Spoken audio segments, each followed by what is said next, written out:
marami, ito guys, nakikita natin maraming negative energies, no? So, nandito yung mga pag-aaway, deception, mga pagsubok, challenges sa relationship. Pero nandun pa rin yung love, no? Kaya hindi pa mabitaw-bitawan. For some of you, pwedeng LDR kayo. At saka parang yung iba, parang nasanay na kayo dun sa person nyo, nasanay na kayo na ng may away. Parang, at saka yung iba, parang naging numb na, nasanay na at the same time, naging numb na.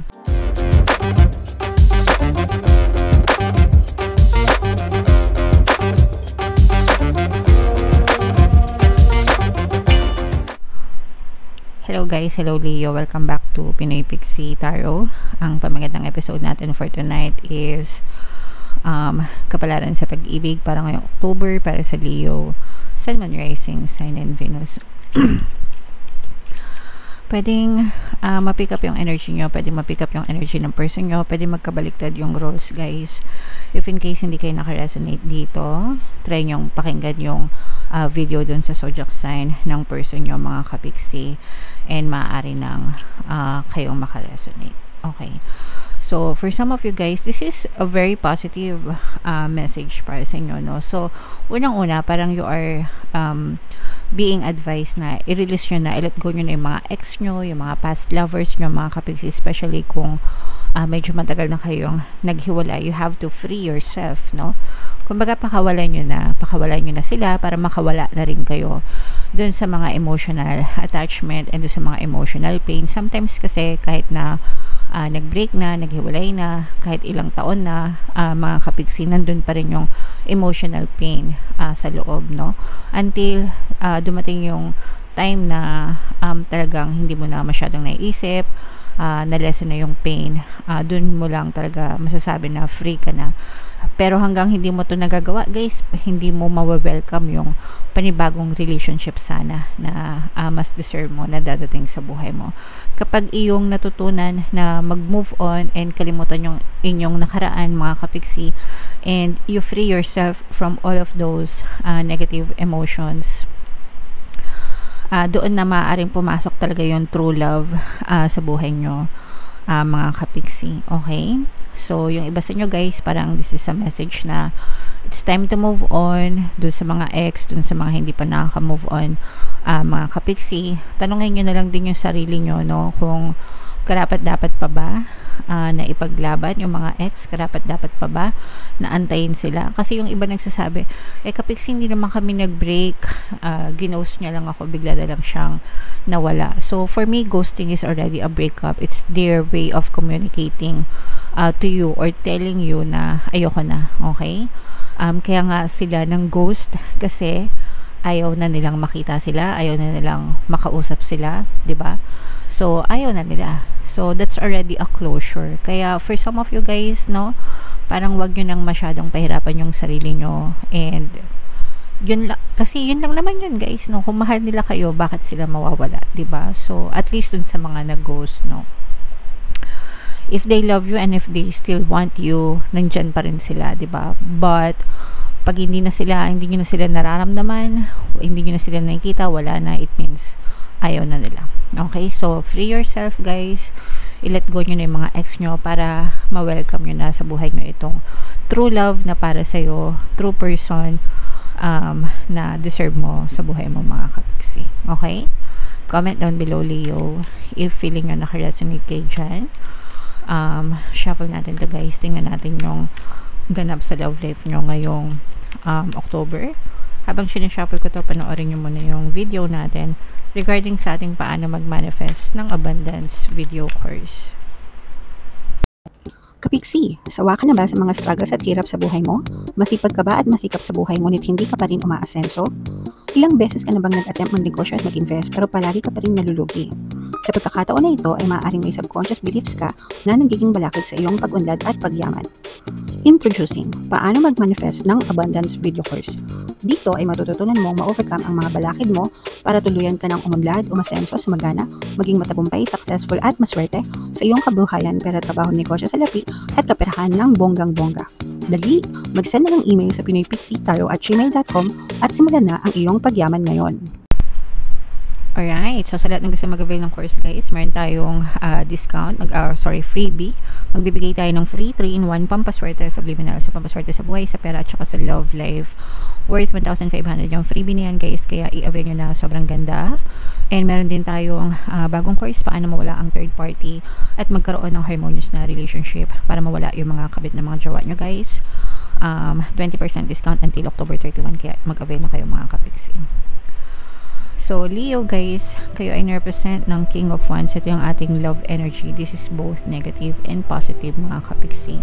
Angel number 1010, guys. So, check nyo yung ibig sabihin yan. Baka may additional na mensahe sa inyo ang inyong mga anghel gabay. So, for some of you guys, nakikita natin na nagkakaroon ng mga problema, challenges sa relationship. Ito, guys, itong mga problema na to parang patong-patong na problema, no, sa relasyon. Kumbaga parang nagpatong-patong na circumstance, pwedeng kasama pa yung mga circumstance ng nakaraan, yung mga nangyari sa inyo nung isang buwan, nung isang taon, nung 6 na linggo, or whenever, mga kapiksi. Pero parang may mga unresolved issues sa relationship nyo na hindi talaga siya nare-resolve, nagpapatong-patong lang. And kapag nag-aaway kayo, or parang pag may mga time na nag-aaway kayo, parang nauungkat yung nakaraan, mga kapiksi. And parang for some of you, yun yung pabigat dun sa relasyon nyo, guys. Okay? So, ito yung kailangan talagang i-let go, mga kapiksi, no? You have to understand that everything that happened in the past, tapos na. Nangyari kahapon, kanina, 5 minutes ago, it's all in the past. So, there's no point in, going back sa memory nyo. Lahat yon memory na lang. Pero pag paulit-ulit nyo siyang iniisip, parang ina-attract nyo siya, parang hinihila nyo siya na sana mangyari ulit. Kahit ayaw nyo, no? Ayaw nyong mangyari, pero dahil hinahatak nyo sa memory nyo, pwede siyang ma-push out sa inyong physical reality. Ay, yung mga ganong klaseng circumstance, guys, nakasira ng relasyon yun. Okay? So, yun yung nagiging problema dun sa relationship nyo. And, for some of you guys, parang medyo nakakaramdam din ako dito ng selfishness. So, it's either kayo yung selfish or yung person nyo, mga kapiksi. Again, pwede magkabaliktad yung roles, guys, no? So, meron ditong isa na parang selfish, mataas yung tingin sa sarili. Samantalang yung isa naman, parang hirap na hirap makapag-communicate dun sa person. And parang, let's say for example, siya yung selfish, tapos ikaw naman parang hindi mo na alam kung ano yung iisipin mo about your person. Parang ganun, parang alikaga ka na, bakit ganito, hindi ko siya maintindihan, ganyan-ganyan. And parang hindi mo nakikita sa kanya yung prefer mo, yung gusto mo na makita sa isang karelasyon. Okay?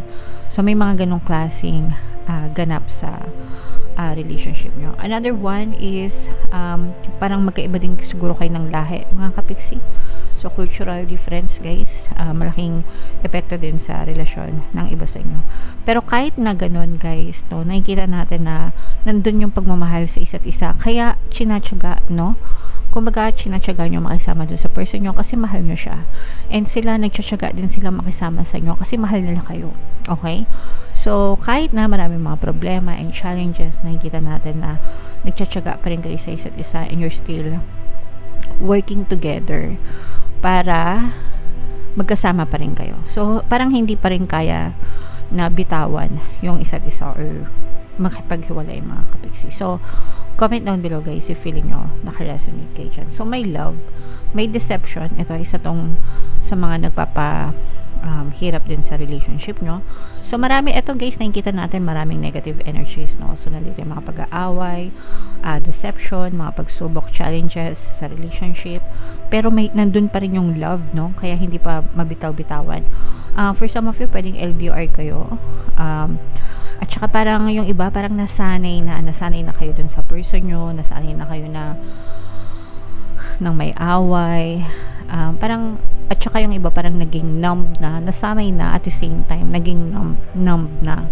Pero hindi nyo pa rin kayang magmahal ng iba, no? Parang ganon. Nandito yung, there are a lot of heartaches, there are a lot of pain, there are a lot of emotional pain, maraming problema, maraming sakit sa dibdib, sa puso, pero mahal, no? Nandun pa rin yung pagmamahal, mga kapiksi. And yun yung dahilan kung bakit lumalaban pa. So, may mga ganun talaga guys, no? Hindi porket nag-aaway, hindi porket maraming problema, naghihiwalay na. There are people na pinipiling magstay, nag-aantay ng pagbabago, nag-aantay ng changes, and sometimes they just love the person, okay? Or they just love being with the person, regardless kahit ano pa yung nararanasan nila. Yung iba tawag doon martyr, yung iba tawag doon masochista, whatever. Pero dito sa relationship na to, yes, nakikita natin maraming away, maraming gulo, maraming pagsubok, pero may pagmamahal pa rin mga kapiksi. Okay? So, comment down below guys if feeling nyo, nakaresonate kayo. Sa relationship naman guys, hanggang gusto nyo pa, hanggang gusto nyo pang ipaglaban, hanggang mahal nyo pa, okay lang yan mga kapiksi. Walang masama as long as wala kayong inaapakan na ibang tao mga kapiksi. So, tingnan natin guys, ito additional love message para sa inyo or love advice. Huwag mong sisihin ang iyong sarili. Don't blame yourself mga kapiksi, no? Dun sa nangyayari sa relationship nyo. Kayong dalawa yan palagi, no? So, kung meron kang fault, meron ding fault yung person mo. Ganun palagi guys, kasi 50-50 yan sa relationship. 50% mo, 50% niya. Dun palagi mga kapiksi. So, you cannot blame yourself alone. Hindi kasalanan mo lang, hindi din kasalanan niya lang, okay? Sa effort, ganun din, hindi effort mo lang, hindi effort niya lang. Parehas kayo dalawa dyan palagi mga kapiksi. So, don't blame yourself. Huwag mo sisihin yung sarili mo, and huwag mo sisihin siya. Parehas kayong merong contribution, okay? Whether sa good man or sa bad man, parehas kayo may contribution dyan mga kapiksi. Okay? So, don't be too hard on yourself guys.